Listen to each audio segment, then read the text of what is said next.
Elini mwanangu, tumekuja kutembelea wazazi wako, mimi, mama yako na ndugu zako, mama mdogo na dada yako Angel pale. Unaendeleaje lakini? Maki leo ni visiting day. Za shule? Nzuri. Maendeleo? Mazuri. Maendeleo mazuri.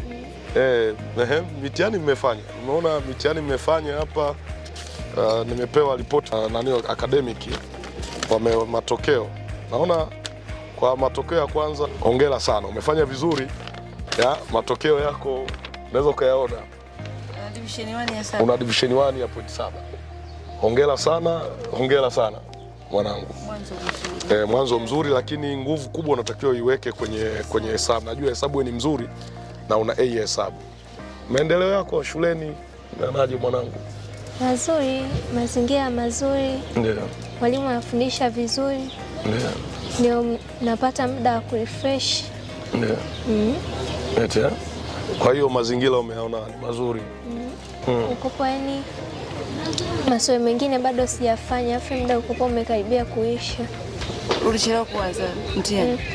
Nikopo nimeanza, kuna maswali kama ya board mass yanachukua muda mrefu. Kwa nikawa nafanya hayo, muda ndo kakaribia kuisha. Nikaanza kufanya haraka mengine. Kwa unayajua, yani mtihani mpaka sasa ukipewa unaufanya?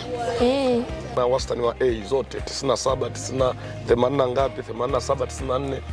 Hongera sana, ongeza nguvu. Naam. Anampa hongera.